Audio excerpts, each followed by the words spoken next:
The firestorm created by racially charged comments allegedly made by Clippers owner Donald Sterling entered its second day with NBA Commissioner Adam Silver having vowed to conduct a thorough and swift investigation, with President Barack Obama weighing in, saying, quote, "When ignorant folks want to advertise their ignorance, you don't really have to do anything, you just let them talk. That's what happened here," unquote. Today, the NAACP announced that Sterling, who was supposed to receive the Lifetime Achievement Award at a banquet next month marking the 100th anniversary of the organization's LA chapter, will not be so honored. And amid all that, there was the team the 80-year-old Sterling has owned for 33 years, the Clippers, preparing for Game 4 at Golden State. That's where David Aldridge picks up the story. Ernie, the Clippers players chose playing rather than boycotting Game 4 of their series with the Warriors. But that doesn't mean they didn't let their feelings be known symbolically about the racist comments attributed to the team owner, Donald Sterling. The players shed their warm-ups in unison as they took the floor before Game 4, and they all wore black socks as a sign of solidarity. Our message is to play. Our message is that we're going to let no one or nothing stop us from what we want to do. And I think that's a good message. And if we can pull this off all the way, I think that would be a terrific message. You make a statement by who you are, by players on the floor, by Steph Curry and Chris Paul getting after it, and still communicating, and still calling and texting, by handling yourself with dignity and class. That's how you respond. Sacramento Mayor Kevin Johnson, who was serving as the union's representative during this controversy, met with NBA Commissioner Adam Silver before Game 4. Silver has said he expects the league's investigation into Sterling to be concluded within a few days, perhaps as soon as before Game 5 in Los Angeles on Tuesday, where the protests are likely to be much more than symbolic and involve many more people than just the Clippers players. That's the story from Oakland. Ernie, back to you. Thank you, D.A. Okay, a little over 24 hours now we've been talking about this thing. When you take it all in from the Clippers' reaction to Adam Silver's meeting with the media last night, to what the Clippers did as they took the floor today, playing and not boycotting it or refusing to take the floor, how do you feel about everything that's transpired to this point, Charles? Well, I think Adam wants to look at the evidence. We got to make sure that's Mr. Sterling's voice on the tape. Then he has to act swiftly and hastily. I'm glad the players played. They didn't do anything wrong. They didn't do anything wrong. And why should they sacrifice all of their hard work? Chris Paul's a great player. Blake's a great player. DeAndre's playing well. Why should they sacrifice their quest to win the championship? Their owner's an idiot. And I'm glad they played. Obviously, it's been a crazy 24 hours. And, you know, David said something interesting. All these other people got to stay out of this. I think we got to let our NBA family, the players, the owners got to say something too, Ernie.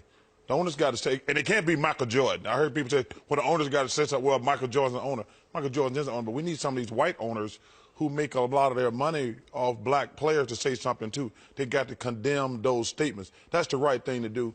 But I think the one thing that we got to handle this, because we can't have protest outside the NBA games. We can't have that, because that's a very volatile and dangerous. Put the cops, who are great, in an awkward situation. And, you know, you got race baiters out there who want crazy stuff to happen. How would you recommend fans voice what they are feeling right now? Well, you can voice it on social media. You can say what you want to. But I can say, it's not fair. The protest at the players' game, that hurts the team. Doc Rivers and Chris Paul did not do anything wrong. I agree with they didn't do anything wrong, but then there's also sometimes family issues are bigger than your game. Sometimes mankind issues are bigger than the game, and I think this is starting to fall bigger than the game.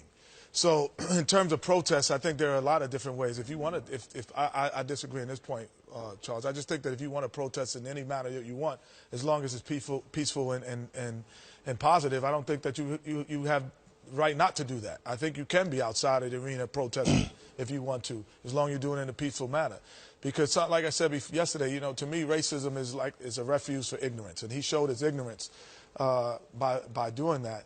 And then, you know, the inclusion that I've always been fighting for. It also, when you're not including people, it shows that you can't see your own faults. Because a lot of time when you include other groups in, then you see your own faults that you bear, which he doesn't understand, obviously, if that's him on the tape. So for me, I think it is important because it's a bigger issue than the game, that people and the players do some form of protesting and some form of alliance to know that they're uncomfortable and do not like what he did. I appreciate your patience in waiting to voice your opinion on this one now. We all make some very interesting points. First of all, you know, I'm glad the players played because the reality of the situation is the fans and the players, we own this game. The owners are just custodians. You know, this is our game. You know, I'm glad the guys are, you know, they're going out playing. You know, they did their little thing before the game. But, you know, we just have to go out, continue to play. We can't let ignorance bother us. He said what he said. We know what he's thinking now. We have his true colors. But I agree with Chuck. You know, we don't want to protest and, you know, put the cops in danger and, you know, have other things go on. You know, NBA needs to really take a hard look at it. You know, they need to make the decision on whether this guy still needs to be an owner. You know, this is a situation where an apology might not be okay. Well, Mark Schlott, kind of similar with in the Cincinnati Reds, I believe it was. Mark Schlott. Yes. And then, you know. Yeah, she was forced to give up the team, right? Right, I believe so. And then one of the things she was suspended from day-to-day operations of the team a couple of times, once for a year, once for 2 years. And the biggest way to fight ignorance is through excellence. And that's the biggest hammer. So showing your excellence in your field and showing your excellence in your inclusion as we welcomed in gay players into the NBA, welcomed in other minorities, welcomed in foreign basketball players. We've been the biggest inclusionary sport that I could think of in modern times. So we have it right, but they're all bad apples. And like President Obama said, all you got to do is let them talk. They'll figure it out. Would it not help to I mean, I don't think this is going to happen, but what if Donald Sterling were to address the matter? He has to. Well, first of all, he has to address the matter. Yeah, I mean, now. It doesn't help him. Ernie, all he can do is say, I really screwed up. You know, a lot of celebrities screw up things. They're afraid to say, you know what, I just screwed up. I was 100% wrong. That's all he can say. You know, the thing that's tricky with this, and I think Adam is a unique situation, Silver. I think whether he sells the team or not, I think that's tricky. I don't know if you can just force somebody to sell their team. I don't even know. He has to make some symbolic suspension because I don't know what day-to-day operation Donald Sterling has with the Clippers, but from a symbolic standpoint, he has to do something. Well, you think about this. The reason they suspended, remember Ron Artest ran into the stands? Mm-hmm. And the reason they suspended him for a year is because the biggest tickets holders, the people who feel safest, pay the most expensive seats. And if you feel unsafe in the most expensive seats around the league, then why would you do it? So now you have a culture of people uncomfortable coming into your arena now around the world, not just with the Clippers, because they feel uncomfortable. So you have to suspend him more than Ron Artest, a guy who ran into the stands and hit his fan. So if you look at what that is symbolically, I just think that you're making the whole league uncomfortable and everyone who comes uncomfortable to the entire NBA, not just the Clippers. And like I said yesterday, this is real racism to me. Like when you dress up like a dunce in a Klan thing or calling people the N-word, that just means you're ignorant. But when you have financial power and you got the ability to hire and fire people, that's racism. Those other people just idiots. When you call people names and stuff, I laugh when I hear that stuff. But when you're in a position of power where people have to come and get jobs from you, that's real racism. And you're basing their salaries on what their skill set is and not their creed or their color. We certainly hope that as we talk about how quick this investigation might go, that there might be some kind of a decision. Game 5 is Tuesday in Los Angeles.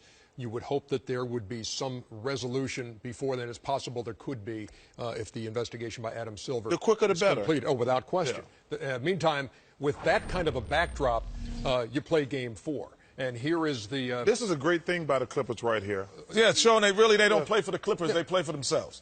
You know, and in fairness, let's be honest, most players don't care who the owner of a team is also, Ernie, to be honest with you. I mean, most players don't care who the owner is. I'm proud of these players. They got a great leader in Doc Rivers, and hey, they had to say they made a statement.